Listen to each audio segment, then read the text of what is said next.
तो ये गैर ज़रूरी काम है और इसमें हमने अपनी फ़ौजों का फ़ायदा नहीं नुकसान किया है। बहुत गलत हुआ। जो फ़ौज के लिए रेस्पेक्ट है लोगों में वो ख़त्म हो जाएगी। जवान के लिए जो रेस्पेक्ट है, वर्दी के लिए रेस्पेक्ट है, वो ख़त्म हो जाएगी। फ़ौज के लिए कटौती मत करो। ये आर्ग्यूमेंट मत दो कि पैसे नहीं है इसलिए हम नहीं कर रहे हैं। इस पे नौजवानों का गुस्सा जायज़ है। वो 4-4 साल से मेहनत कर रहे थे, वेट कर रहे थे। कुछ तो ऐसे हैं कि जो सारे टेस्ट पास कर चुके थे, एक कोई बच गया था, उनको भी पीछे धकेल के दोबारा पेश होना पड़ेगा। उनकी पूरी ज़िंदगी एक तरह से इसमें, और ये जो 6 महीने की ट्रेनिंग और 6 महीने की छुट्टी के बाद सिर्फ 3 साल की नौकरी के बाद वो निकाल दिए जाएंगे और वो प्राइम ऑफ यूथ में होंगे, उस वक्त कहाँ जाएंगे। तो ये गैर ज़रूरी काम है और इसमें हमने अपनी फ़ौजों का फ़ायदा नहीं नुकसान किया है। नहीं, ये तो बिल्कुल बहुत गलत हुआ। जो फ़ौज के लिए रेस्पेक्ट है लोगों में वो ख़त्म हो जाएगी। जवान के लिए जो रेस्पेक्ट है, वर्दी के लिए रेस्पेक्ट है, वो ख़त्म हो जाएगी और इनका कोई मतलब नहीं होगा इस तरह की फ़ौज का। मैं तो ये कहना चाहूँगा कि कहीं कटौती करो देश के खर्चों में, फ़ौज के लिए कटौती मत करो। ये आर्ग्यूमेंट मत दो कि पैसे नहीं है इसलिए हम नहीं कर रहे हैं। सर, अक्सर देखा जाता है कि जो लड़के हैं, युवा हैं, महिलाएं हैं, वो फ़ौज में भर्ती होने के लिए कई तरीके की तैयारियां करती हैं। तो अब सरकार का ये भी कहना है कि जितने प्रदर्शन हुए हैं जिसमें युवाओं ने प्रदर्शन किया है, उनका बैकग्राउंड वेरिफिकेशन होगा पुलिस का, और अगर वो पाए जाते हैं उस प्रदर्शन में तो उनकी भर्ती भी नहीं होगी, क्योंकि अभी कुछ ही दिनों में भर्तियाँ शुरू होने वाली हैं।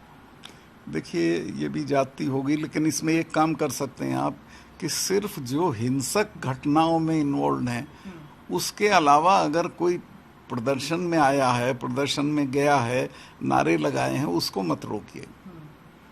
ये कैसे वो वेरीफाई कर पाएंगे, क्योंकि गेहूं के साथ घुन भी पिसता है वो वाली? वो तो इंटेलिजेंस की रिपोर्ट होती है, वो सही रिपोर्ट आ सकती है, कोई दिक्कत नहीं।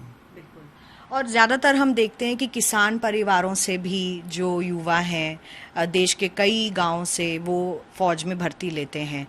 तो इस वक्त आपकी उनसे अपील क्या होगी और सरकार से इसको लेकर अपील क्या होगी, क्योंकि सरकार ने कह दिया है कि किसी तरीके का भी रोल बैक हम इस स्कीम पर नहीं करने वाले। खासकर फ़ौज के जो अफसर हैं, नेवी एडमिरल हैं, एयर चीफ मार्शल हैं, सब ने कह दिया कि किसी तरीके का रोल बैक नहीं होगा। पहले तो मैं युवाओं को कह चुका हूं कि वो हिंसा ना करें। दूसरे में सरकार से ये कहूँगा कि बावर्दी जो जनरल्स हैं उनको डिबेट में ना बिठाएं। वो कंट्रोवर्सी से अलग होते हैं, उनके लिए एक रेस्पेक्ट होती है। तो जो लोग इस प्रोग्राम को, इस स्कीम को गलत समझते हैं, जब इसकी वकालत करने के लिए वो बैठेंगे तो उनके लिए भी रेस्पेक्ट कम हो गई।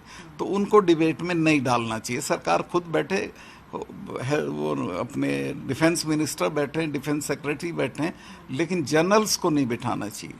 पहले तो मैं इनका यकीन नहीं करता हूँ। इन्होंने तो ये भी कहा था कि हम MSP के लिए कमेटी बनाएंगे, आज तक नहीं बनी है। वो चीफ मिनिस्टर वादे कर रहे हैं जो दोबारा बनने वाले नहीं हैं। तीसरे ये है कि जहाँ एकोमोडेट करेंगे वो कोई रेस्पेक्टेबल पोजीशन नहीं होगी। एक सिपाही लड़के आएगा, वॉर्स में से आएगा, और उसको आप चौकीदारी के काम पे खड़ा कर देंगे तो वो उसका अपमान है। मैं कैलाश विजयवर्गीय जी से भी प्रार्थना करूंगा कि वो अपना बयान वापस ले लें। वो बहुत डेरोगेटरी है कि हम इनको चौकीदार रख लेंगे।